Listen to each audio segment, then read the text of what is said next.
New X. Hari ini kita kan banyak nyobain alat-alat musik, terus ngobrol-ngobrol diskusi tentang endorsi, tentang tahun 2025 itu bakal ngapain aja. Nah, gue pengen satu-satu. Ya, dari Wima, terus juga Anton, terus juga Sony. Sini kita ada Andri ya? Andri, lihat ke arah sana coba. Keyboardisnya. Woi. Coba lihat ke arah sana, kita punya soundman-nya, coba ada Z. Bukan soundman dong. Apa dia apa? Soundgirl. Oke, Wima. 2024 apa yang lo belum capai dan 2025 lo mau apa? Tapi yang spesifik ya. Spesifik. Nah, Oh, yang dari 2024 belum tercapai ya? Gua kan kebetulan kalau di Xerox ini kan di departemen produksi. oh ini Produksi musik ya. menterinya berarti ya. Ya, gitulah yang bertanggung jawab di bagian produksi musik. Gue pengen lebih produktif sih Xeroxnya sih. Maksudnya produktif tuh bikin single sampai lagi bikin target lah. 2025-nya, 2024 tuh menurut gua Masih kurang produktif. Sebenarnya di akhirnya lumayan Kang. Oh. Jadi ada beberapa project lah dan di situ akhirnya jadi keterpicu kan.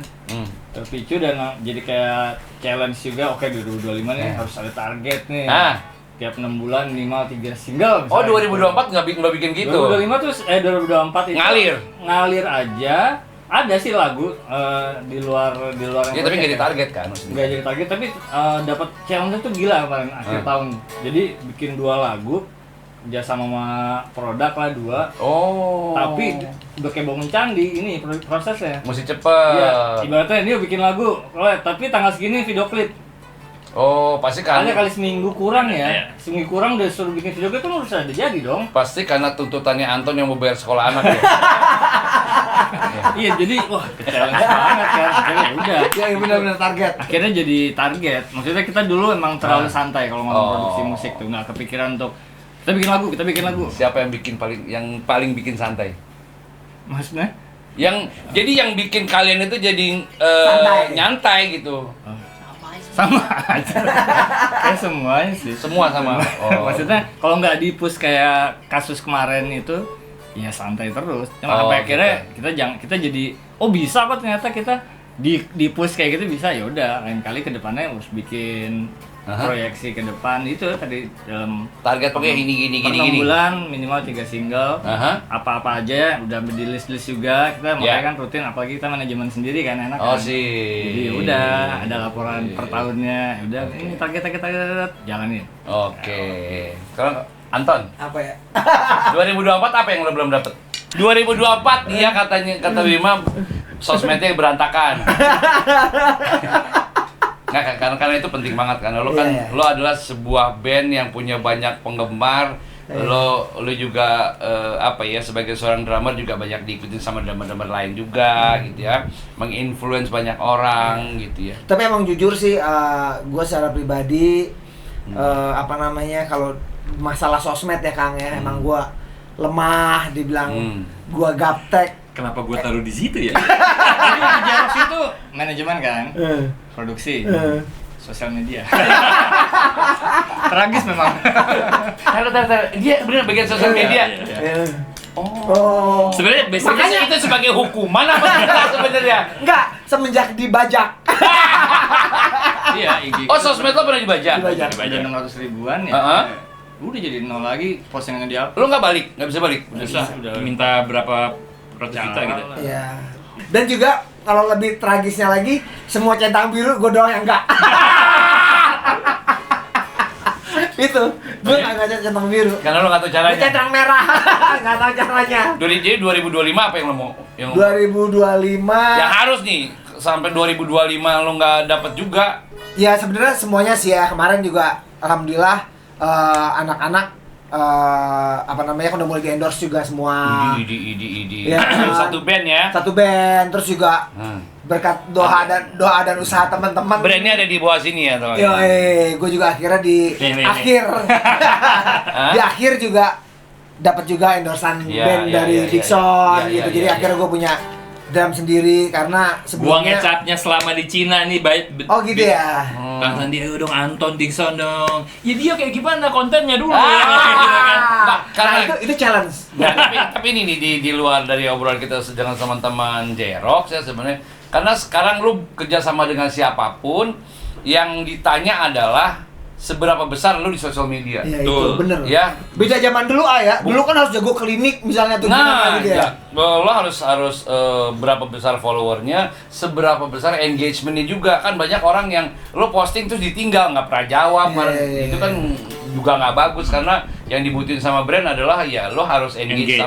sama follower lo, karena follower lo itu kan jadi potensial buyer buat brand yang Produk itu endorse ya. lo, Iya. kan gitu. Iya. Gitu ya. Nah, kalau Sony Kalau gua sih yang karena- belum apa? Yang- 2004 yang belum. Yang belum, karena kan sebenarnya 2024 ini kan kita megang sendiri kan gitu loh. Gue di Manajemen sendiri, Manajemen label sendiri. sendiri. Di pertengahan label bulan juga ya. sendiri. Shay? Iya, mulai pertengahan bulan tuh gua coba gua mengatur semua. Makanya tadi kayak Wima gua taruh di bagian produksi karena paling mumpuni kan. Si Iman bagian Iman bagian pajak-pajak. pajak Iya, sama iya. keuangan karena dia Oh, detail. mumpuni gimana, potensi aja patah? Itu berarti dia terlalu heboh ya. Boleh habis. Gitu. Terus kenapa dia gue taruh di sosmed? Sebenarnya sosmed dan fans club. Karena Oke. dia paling dekat sama anak-anak fans club kan gitu. Oh. Fansnya apa sih namanya? Jeroxstar. Jeroxstar. Sama Jeroxstar. Kayak gue rasa kayaknya dia bisa deh gitu. Walaupun harus dibantu sama si Alfi. Tim yang Alfi. lain. Nah. Jadi coba lihat mukanya Alfi, coba ke arah Alfi, coba ke arah Alfi. Nah. Ini dia Alfi. Alfi. Alfi. Itu langsung dari Cina, Import dari Taipei. Shanghai. Shanghai. Dia lagi jualan cakwe di bawah. Iya, iya. Kemarin kan ikut Itu lihat Shanghai. Dia lagi beresin panggung. Oke. Gitu. Kalau gua sih sekarang gua selalu ngeliat dari sudut pandang manajemen sih Kang, gitu loh. Karena kita mengejar ketertinggalan sebenarnya. Gitu. Jadi gini, gue perlu tahu bahwa Wima di bagian produksi, lo di bagian sosmed, lo di bagian manajemen. Sementara band-band lain kan sebenarnya itu dipegang oleh orang di luar band kan. Justru Kenapa? Justru Nah, ini karena penting nih. 20 tahun kita dipegang sama orang, Nggak beres. gak beres. Harusnya kalau kita pegang dari awal, gue udah punya Ferrari. Wah. Beli mobilan Ferrari. Waduh. Gitu. Terus akhirnya kita pegang sendiri aja lah. Kita udah tahu gimana cara jualan, gimana caranya ke publishing, recording segala macem. Ya udah kita mulai dari kemarin sampai sekarang ya kita pegang sendiri. Oh gitu. Nah ini kaitan gini deh. J-Rock ini kan menurut gue satu dari sekian band yang karakternya khas banget lah. Lo kalian adalah segala sesuatu yang berbau Jepang. Makanya disebutnya J-Rock. Ini akan kalian pertahanin atau karena kan orang ada masa boringnya kan sebenarnya. Kita tahu BKT48 juga kan. BKT48 juga kan orang udah mulai boring ya kan. Kayak tangan, BKT. Ini lo akan pertahanin atau gimana? Pertahankan sih. Maksudnya gini, kalau kita mikirnya ada yang jawab, Iya. pertahankan. Sound Sound girl. Pertahanin. Kalau kita mikirnya gini, selama kita berempat yang main, kayaknya keluarnya akan kayak gitu aja. Dan Oh, kita gitu. kan influence-nya Emang kayak pasti Jepang, dari Jepang. Jepang gitu. Jadi kayaknya yang keluar pasti akan kayak gitu. Mau nggak mau pasti secara nggak langsung pasti akan mempertahankan. Emang siapa bintang film Jepang yang lo sukain banget? Gue pengen tahu. Selain Maria Ozawa. Oh, Kyoko Fukada. Yeah. Bener ya? Nah, Ya. Itu film apa itu? drama sih. Drama. Gua mau nyebut Kyoko nama Fukada ya. pokoknya. Cantik banget lah. Kyoko Fukada boleh lu cari nanti. Ike juga tapi. Iya.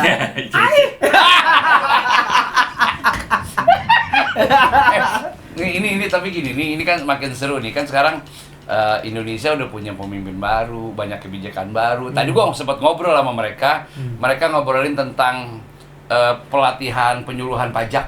Nah ini awareness juga nih buat band, karena banyak band-band yang Hah? Nanti di Enggak, tapi ini positif way, ini positif. Oh, Karena iya. mereka ini aware bahwa yang namanya pajak itu tidak boleh dihindari. Betul. Berarti J-Rock ini adalah band yang taat pajak. Iya.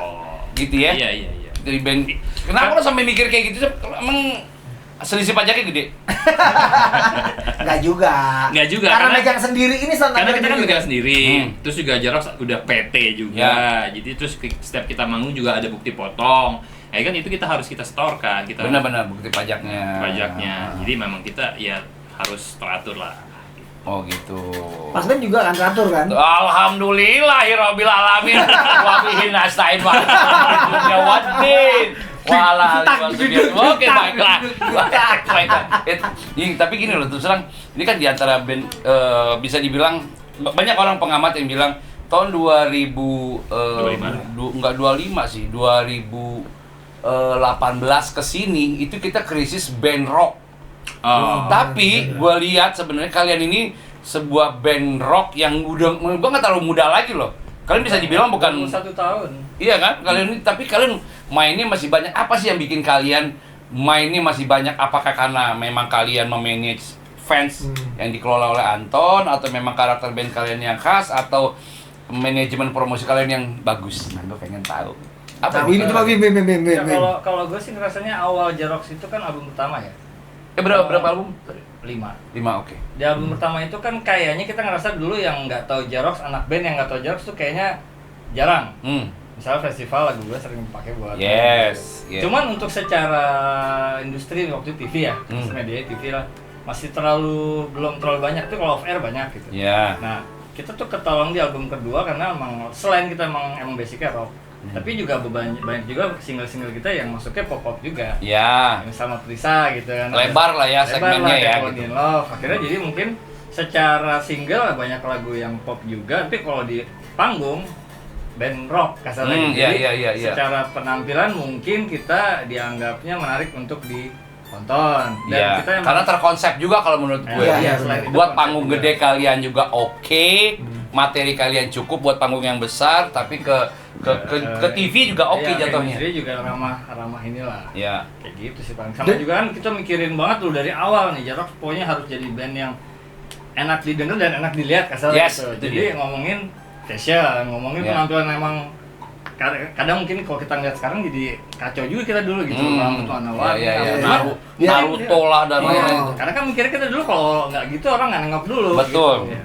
Sampai akhirnya orang nengok, ya udah kita kasih lihat karya gitu. Ya udah akhirnya jadinya sampai sekarang jadi ciri khas lah mungkin orang nganggapnya Jerox tuh.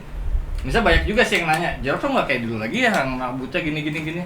Tapi kita buktiin di 2024 udah beberapa kali kita manggung dibalik lagi, cosplay tiba-tiba gitu. Jadi Dragon Dragon Ball Ball. lagi kayak ini siapa lagi selain kita lah yang cocok untuk cosplay gitu. Sampai akhirnya ya udah kita jadi jati diri kita emang dari awal kayak gitu, kita pertahanin, kita kembangin malah gitu. Mungkin itu fans-fansnya juga sih lebih ke Jerox Star juga gawat sih. Agak grassroots juga lah. Maksudnya kemarin die hard fans. Kemarin gue baru meeting sama pengurus ketua Jerox Star Indonesia gitu. Dan mereka pun aktif dalam artian bukan cuma yang lama-lama yang mereka kasih info, tapi mereka aktif untuk mencari generasi baru. Oh, ngeracunin yang baru. Mereka bikin buka. Bikin anak yang banyak, jadi generasi yang baru-baru ada. Jadi album pertama sampai album kelima bikin anak nih album pertama. Jadi album kelima itu anaknya dia yang udah jadi nonton. Iya. Generasi baru ya. Iya, jadi mereka regenerasi, yang lama tetap kita maintain, yang baru mereka mencari gitu loh. Buka rekrutmen terus untuk lagi fans podcast club. lu bentar. Emang seberapa? Nah, lo pasti tahu dong seberapa jauh fans yang lama yang tetap nonton dengan fans lo yang baru. Jeda umurnya berapanya? Yang umur 40-an masih ada nonton. Karena gini, kan umur berapa sekarang? 40. Agak. 41. Lu 41. Gua 42. Sony 41, dia 43. Jadi beda setahun. Ji komplain. Apa sih? Emang bener sih. Lu bukan 80. Gue sama gue. Sama. Anjing dia lupa umur. Beda bulan. Lupa umur. Yeah. Enggak, 40 lah, kita 40-an lah. Contoh kayak pas band lah gitu. Band fans-fans yang ngefans sama kita di album awal, itu sekarang tuh mereka tuh keinginan untuk datang ke panggung untuk nonton, pengen tapi udah malas. Ada juga. Bukan nggak ngefans lagi. Iya benar. Nah, lu fans yang album pertama sama album kelima banyak juga nggak maksudnya? Jadi gini, kayak kemarin terakhir kita main di Jepang ya, contohnya main di Jepang acara festival Indonesia Jepang. Itu kan banyak banget yang datang tuh orang Indonesia. Jadi mereka itu emang dengerin kita saat itu masih SD misalnya atau SMP. Sekarang udah bekerja, pas banget lagi di Jepang datang Jerox. Jadi kayak banyak yang berkesempatannya baru sekarang nih nonton Jerox. Dulu kan jarang nonton Jerox karena sekarang udah secara finansial udah cukup. Misalnya gitu. Bahkan mungkin manggil kita malah jadi kliennya gitu. Iya. Kerja di mana dia udah bisa berkesempatan untuk manggil Jerox dan kebetulan karyawan-karyawannya usianya pada saat SD dengerin Jerox. Jadi ya jadi masih banyak demand, alhamdulillah mungkin kayak gitu. Masih ada yang ya dulu gua cuma kadang suka ngenes juga ya. Gua dari SD, Bang. Anjir, tua banget. Itu kan ngeliat Anton. Ya, ini lo album kelima itu tahun 2000 berapa? 2002 Album 17. ya? 17. Setelah itu single terus. album belum ya? Enggak. Ya tapi emang sebenarnya sekarang yang nggak diperlukan album sebenarnya kan. Satu single tour. Iya. As long as lu produktif ngeluarin single buat industri itu sebenarnya udah sangat-sangat cukup kan. Gitu. Lagu favoritnya Jerox yang fans lu apa? 3. Lepaskan diriku. Nggak tahu karena pertama buat lagu intro pertama tuh lepas banget dan temponya medium jadi udah pasti dapat lah. Jadi energi gue tuh kalau main lagu lepaskan, makanya kadang-kadang gue kalau lagu lepaskan kok penontonnya nggak pecah. Pasti mungkin ya gue pikir mungkin soundnya ada trouble nih gitu karena itu lagu paling bikin harusnya bikin orang goyang. Udah pasti. Tapi enggak. Kalau enggak tuh berarti ada sesuatu nih, ada yang salah nih. Mungkin ada trouble tuh pasti gitu. Jadi lagu yang paling pecah itu Lepaskan Diriku. Lepaskan Diriku itu pasti ada di songlist nggak? Pasti itu dan rata-rata lagu pertama. Lagu pertama itu pasti. Karena kan kalau lagu pertama tuh kadang-kadang ada rumus yang kalau lagu pertama udah menguasai penonton, setelahnya belakangnya pasti ke bawah. Ada rumus gitu kan gitu. Jadi Lepaskan Diriku tuh pasti lagu favorit yang satu aja deh, nggak usah ketiga deh, satu aja. Sama. Lepaskan Diriku.